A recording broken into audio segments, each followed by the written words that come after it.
औज़ुबिल्लाहिमिनश्शैतानिर्रजीम बिस्मिल्लाहिर्रहमानिर्रहीम।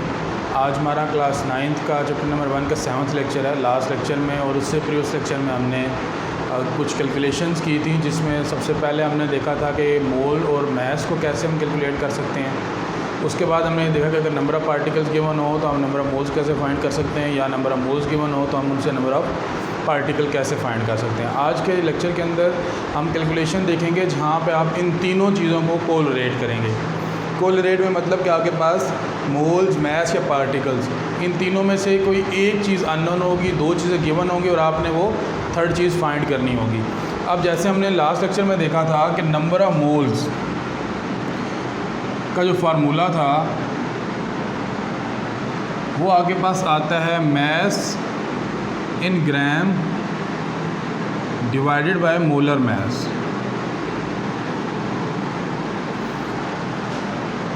उसके बाद हमने नंबर ऑफ़ पार्टिकल का जो फार्मूला देखा था वो था number of moles multiply by Avogadro's number. Number of particles का फार्मूला था number of moles multiply by Avogadro's number. और नंबर ऑफ़ मोल्स फाइंड करने का जो फार्मूला हमारे पास था वो number of mass in grams divide by molar मास था। अगर अब हम इन दोनों फार्मूलों को ज्वाइन करें, यानी नंबर ऑफ़ मोल्स की ये वैल्यू हम इस जगह रिप्लेस कर दें, तो हमारे पास नंबर ऑफ़ पार्टिकल्स का फार्मूला बन जाएगा mass in gram divided by molar mass multiply by Avogadro number. और ये इक्वल किसके आगे पास नंबर ऑफ़ पार्टिकल्स। अब जैसे लास्ट लेक्चर में हमने कुछ एग्जांपल सॉल्व की थी जिसमें आपको नंबर ऑफ़ पार्टिकल्स गिवन थे तो आपने नंबर ऑफ़ मोल्स फाइंड करने थे, या नंबर ऑफ़ मोल्स गिवन थे तो नंबर ऑफ़ पार्टिकल फाइंड करने थे। अगर अब आपके पास कोई क्वेश्चन इस तरह का आ जाए जिसमें आपसे पूछा जाए मास इन ग्राम्स गिवन हो और आपने नंबर ऑफ़ पार्टिकल्स फाइंड करने हो, मास इन ग्राम्स गिवन हो आपको और आपने नंबर ऑफ़ पार्टिकल्स फाइंड करने हो। फॉर एग्जांपल आपसे पूछा जाए कि 5 ग्राम ऑफ वाटर जो है उसमें पार्टिकल्स कितने होंगे। 5 ग्राम ऑफ वाटर में पार्टिकल्स कितने होंगे। तो जो नंबर ऑफ़ पार्टिकल्स का फार्मूला है हमारे पास वो number of particles equal to number of moles into Avogadro's number है। यानी कि नंबर ऑफ़ पार्टिकल्स फाइंड करने के लिए आपको नंबर ऑफ़ मोल्स का पता होना ज़रूरी है। तो आपको पहले ये जो ग्राम में मास गिवन है इसको कन्वर्ट करना पड़ेगा नंबर ऑफ़ मोल्स में। तो उसका फार्मूला जो है ऊपर आपके पास था number of moles equal to mass in grams divided by molar mass. या तो आप इसको दो स्टेप में कर सकते हैं कि पहले आप नंबर ऑफ़ मोल्स फाइंड करें, उसके बाद वो नंबर ऑफ़ मोल्स इस फार्मूले में पुट करके वहाँ से आप नंबर ऑफ़ पार्टिकल्स फाइंड करें। अगर आप इस क्वेश्चन को सिंगल स्टेप में सॉल्व करना चाहते हैं तो उसके लिए आप ये वाला फार्मूला यूज़ कर सकते हैं जो हमने अभी यहाँ पे इन दोनों इक्वेशन को ज्वाइन करके फाइंड किया था। तो नंबर ऑफ़ पार्टिकल किसके इक्वल है, mass in grams divided by molar mass into Avogadro's number. तो नंबर ऑफ़ पार्टिकल्स आपके पास मास इन ग्राम्स, मास इन ग्राम आपके पास है 5 डिवाइडेड बाय फार्मूले में मोलर मास से आपने डिवाइड करना है। तो यहाँ पे आपके पास वाटर है तो वाटर आपको पता है क्या होता है H2O। H2O का मोलर मास 18 होता है, 18.016। मल्टीप्लाई आप कर रहे हैं एवोगैड्रोस नंबर से। एवोगैड्रोस नंबर आपके पास value 6.033 into 10 power 6.022 into 10 raise to power 23। तो आप इन तीनों वैल्यूज़ को सॉल्व करें 6.022 10 रेज़ टू पावर 23। तो यहाँ पे आपके पास नंबर ऑफ़ पार्टिकल्स आ जाएंगे। इस इक्वेशन को आप सॉल्व करें, इधर आपके पास नंबर ऑफ़ पार्टिकल्स आ जाएंगे। अब ये जो नंबर ऑफ़ पार्टिकल्स आपने फाइंड किए हैं या आपने मास इन ग्राम्स गिवन था उससे फाइंड किए हैं। पहले आपने मास इन ग्राम्स को मोल्स में कन्वर्ट करना था, तो ये मोल का फार्मूला आ गया मास ओवर मोलर मास। और नंबर ऑफ़ पार्टिकल्स में number of moles multiply by Avogadro number था, तो नंबर ऑफ़ मोल्स हमें पता नहीं थे तो हमने नंबर ऑफ़ मोल्स की जगह नंबर ऑफ़ मोल्स का फार्मूला लिखा। तो जो हमारे पास मास गिवन था उसको हमने मोल्स में कन्वर्ट किया और उसको एवोगैड्रो नंबर से मल्टीप्लाई किया तो हमारे पास नंबर ऑफ़ पार्टिकल्स आ गए। अब इस फार्मूले के अंदर आपके पास कोई भी चीज़ अननोन हो सकती है। जैसे आपको अब यहाँ पे अगर नंबर ऑफ़ मोल्स गिवन हो या नंबर ऑफ़ पार्टिकल्स गिवन हो और आपसे पूछा जाए कि आप बताएं कि इतने पार्टिकल्स का मैस कितना होगा, जिस तरह यहाँ पे आपके पास number of moles mass in grams given था। अब अगर क्वेश्चन आपसे इस तरह किया जाए कि नंबर ऑफ़ पार्टिकल्स गिवन हो और आपने मैस इन ग्राम्स फाइंड करना हो, तो फिर क्या करेंगे? तो उसके लिए आपने सिंपल इसी फार्मूले को यूज़ करना है। जो वैल्यूज़ गिवन है वो फार्मूले में पुट करेंगे, जो वैल्यूज़ नहीं गिवन वो आप फाइंड कर लेंगे। सपोज आपके पास क्वेश्चन आता है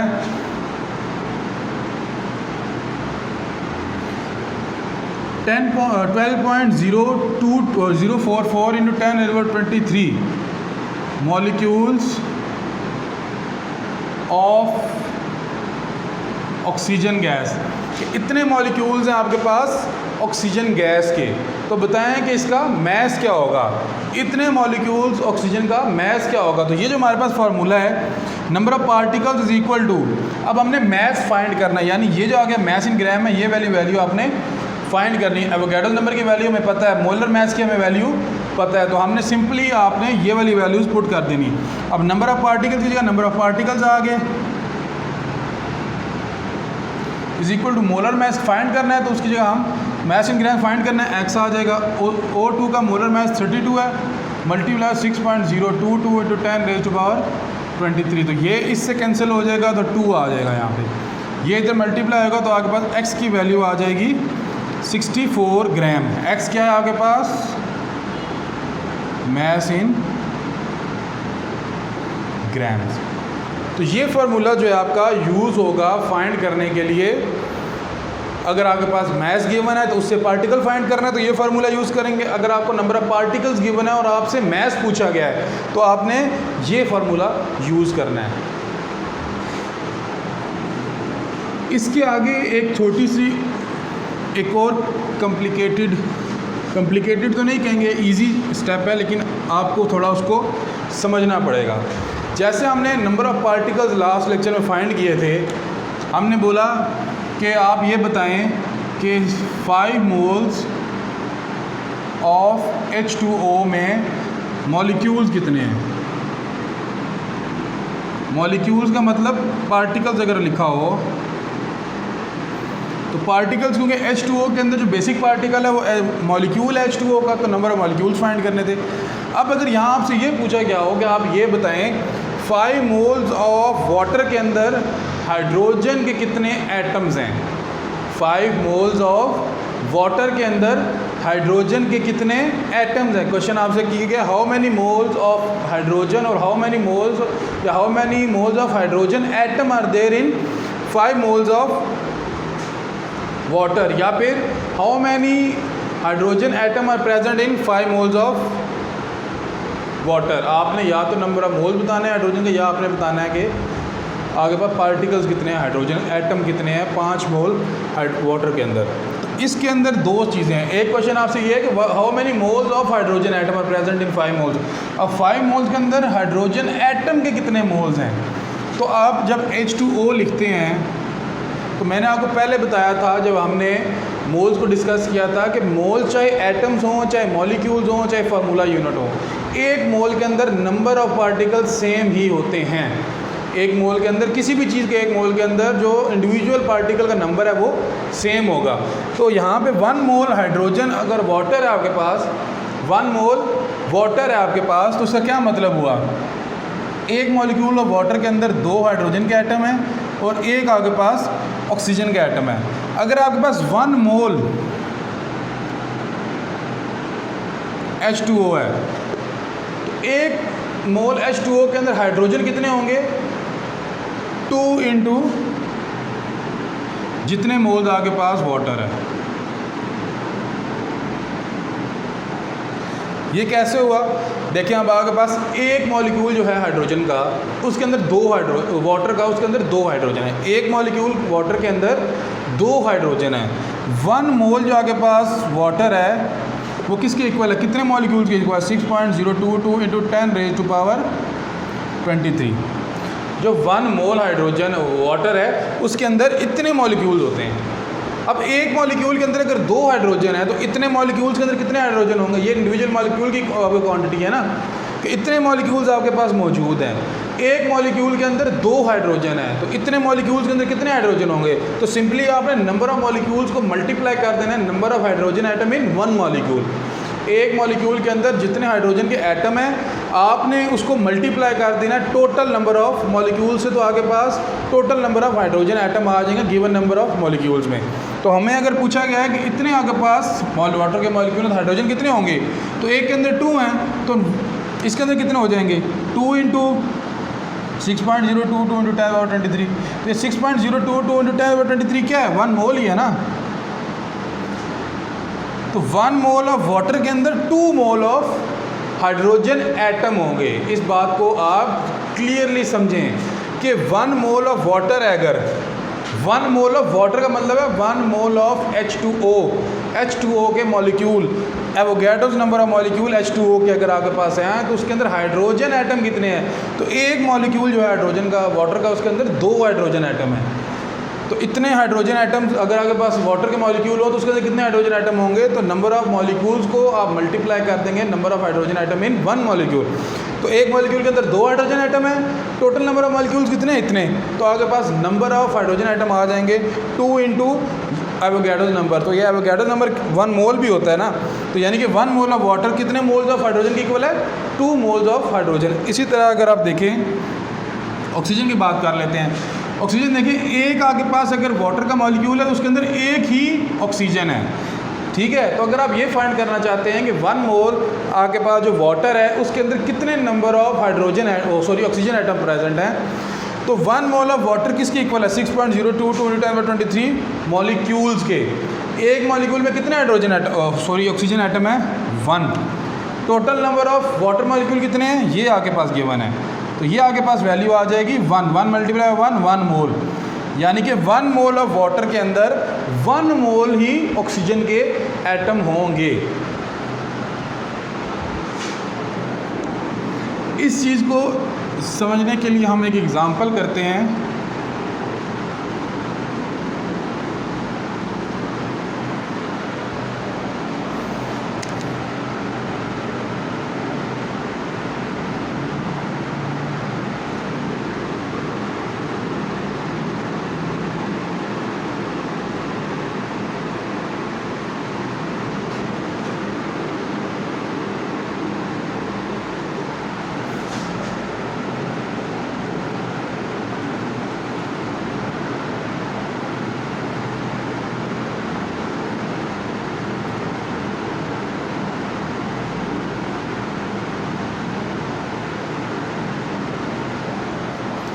आपसे क्वेश्चन पूछा जाए अगर how many atoms of carbon are present in 50 gram of C6H12O6, के आपके पास 50 ग्राम अगर C6H12O6 हों तो उसके अंदर कार्बन के एटम कितने होंगे?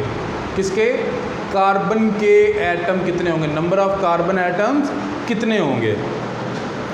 तो अब आपको number of carbon atoms find करने के लिए सबसे पहले पता होना चाहिए कि ये जो मॉलिक्यूल हैं 50 ग्राम के अंदर ये नंबर ऑफ मॉलिक्यूल्स कितने हैं। 50 ग्राम के अंदर नंबर ऑफ मॉलिक्यूल्स कितने होंगे आपके पास शुगर के? ये शुगर का फार्मूला है C6H12O6। तो हमने अभी देखा था कि नंबर ऑफ मॉलिक्यूल्स फाइंड करने का फार्मूला था, या number of particles number of molecules,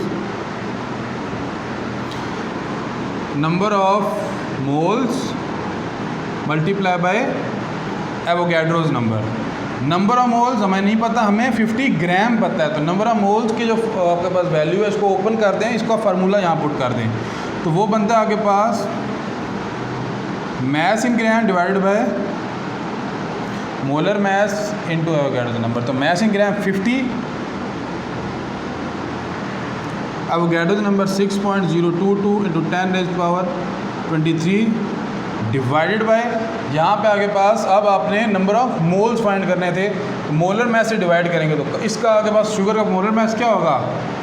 carbon का होता है 12 multiply by 6 plus 12 multiply by 1 plus 16 multiply by 6, ये हो गया 72 प्लस 12 प्लस 96। तो इसको आप ऐड कर लें सबको, तो ये 0 10 180। तो आपके पास जो शुगर का मॉलिक्यूलर मैस आ रहा है वो 180 है, तो यहाँ पे आप 180 रिप्लेस कर दें।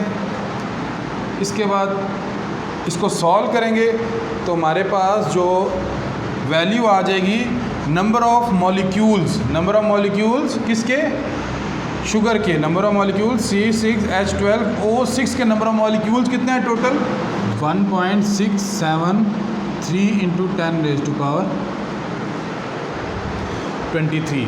ये आगे पास आगे number of molecules of sugar in 50 ग्राम, यानी अगर आपके पास 50 ग्राम शुगर होगी तो इसके अंदर शुगर के कितने मॉलिक्यूल्स होंगे। अब आपके पास नंबर ऑफ़ मॉलिक्यूल्स आगे शुगर के, आपको ये पता है कि शुगर के एक मॉलिक्यूल के अंदर कार्बन कितने हैं, 6।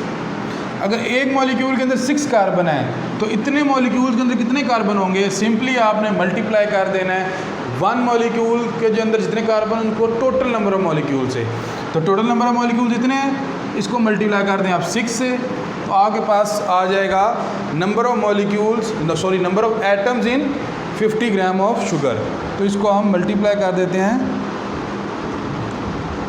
6 से, तो ये तकरीबन 1 × 10⁻24 आ जाएगा। इस क्वेश्चन को एक बार फिर रिपीट कर देता हूँ आपके लिए। How many atoms of carbon are present in 50 gram of sugar. ठीक हो गया, क्वेश्चन आपसे ये पूछा गया है कि कार्बन के कितने एटम मौजूद हैं 50 ग्राम शुगर के अंदर, चीनी के अंदर। तो 50 ग्राम शुगर के अंदर अगर आपने कार्बन के एटम फाइंड करने हैं तो सबसे पहले आपको ये पता होना चाहिए कि कार्बन के कितने मॉलिक्यूल्स प्रेजेंट हैं, शुगर के कितने मॉलिक्यूल्स हैं 50 ग्राम में। तो हमने नंबर ऑफ़ पार्टिकल का फार्मूला यूज़ किया, number of molecules is equal to number of moles into Avogadro's number. लेकिन हमें शुगर का तो नंबर ऑफ़ मोल्स तो नहीं गिवन, मैस गिवन है। तो पहले आप इस मैस को कन्वर्ट करेंगे मोल्स के अंदर, तो वो क्या होता है, mass in grams divided by molar mass. तो नंबर ऑफ़ मोल्स का फार्मूला ओपन कर दिया हमने, mass in grams into molar mass. तो यहाँ में हमने वैल्यूज़ पुट की तो हमारे पास नंबर ऑफ़ मॉलिक्यूल्स आए शुगर के 50 ग्राम में इतने 1.673 into 10⁻23 molecules of sugar are present in 50 gram of sugar.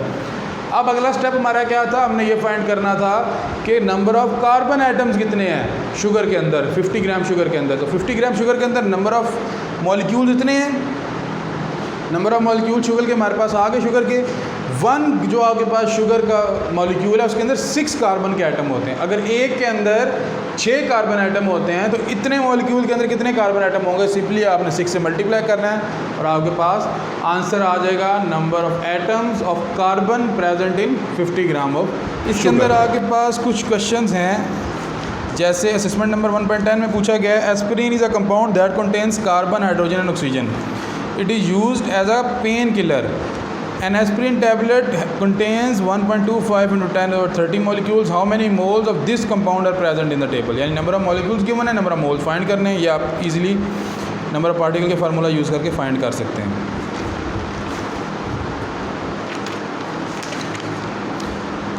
आपके पास एक MCQ है इस चैप्टर के अंदर, MCQ नंबर 7। उसमें पूछा गया what is the mass of carbon present in 44 gram of carbon dioxide. कि कार्बन का मैस 44 ग्राम अगर कार्बन डाइऑक्साइड आपके पास है तो उस 44 ग्राम के अंदर कार्बन का कितना मैस है। सिंपल ओरिजिन से ओनली कार्बन का अगर हम मैस निकालें तो वो कितना होगा, इसको हम एक बार देख लेते हैं।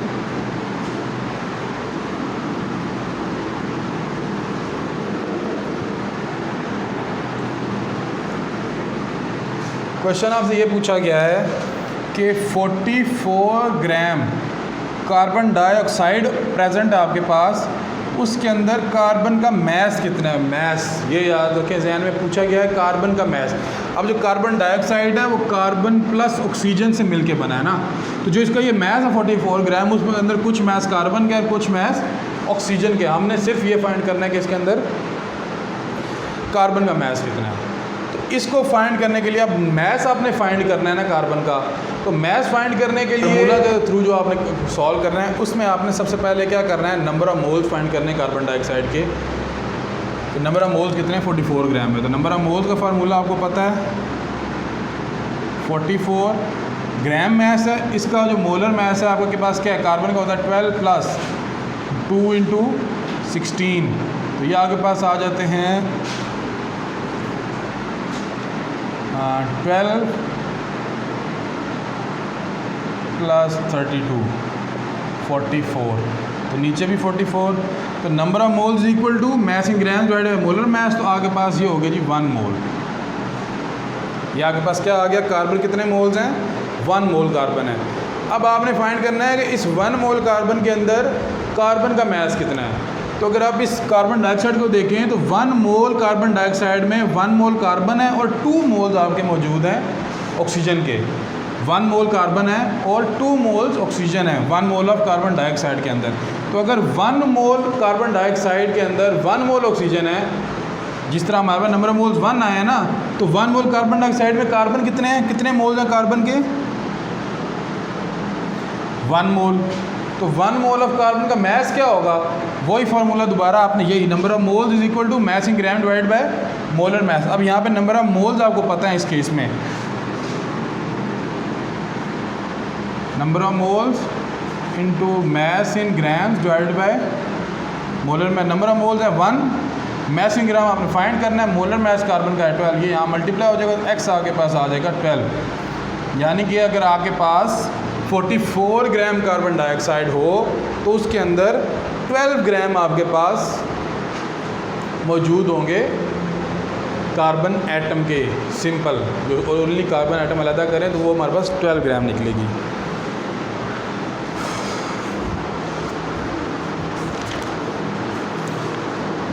इस चैप्टर का आज हमारा लास्ट लेक्चर था। चैप्टर नंबर 1 के अंदर जो अगर न्यूमेरिकल पोर्शन था कैलकुलेशन वाला, उसको मैंने इंतहाई तफसील के साथ कवर कर लिया है। 2 लेक्चर में मैंने आपको अलग-अलग मैथ्स और मोल्स का कैलकुलेशन भी दिखाई, उसके बाद मैथ्स और पार्टिकल्स की कैलकुलेशन करवाई, और आज के लेक्चर में मैंने आपको मैथ्स, मोल्स और पार्टिकल्स तीनों की कैलकुलेशन जो हैं वो सेम एक ही क्वेश्चन के अंदर सॉल्व करके दी हैं।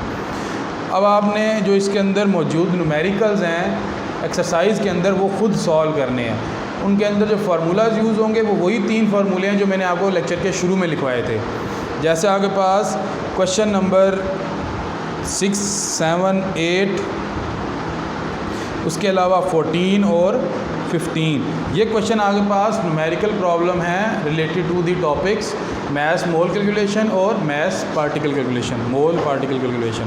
तो इन न्यूमेरिकल्स को क्वेश्चन नंबर 6, 7, 8, 14 और 15 क्वेश्चंस के जो पार्ट्स हैं, इन सारे पार्ट्स को आपने अपनी नीट कॉपी में एज आ होमवर्क सॉल्व करने हैं और फिर स्कूल में जमा करवाने हैं। तो आज के लिए हमारा लेक्चर इतना ही। चैप्टर 1 हमारा ख़त्म हो गया। आपने चैप्टर 1 के न्यूमेरिकल्स को सॉल्व करना है। पिछले जितने भी आपके जो लेक्चर हैं चैप्टर 1 के, उनको एक दफ़ा दोबारा देखें, रिवाइज़ करें, और इंशाल्लाह नेक्स्ट लेक्चर में हम चैप्टर 2 स्टार्ट करेंगे। शुक्रिया।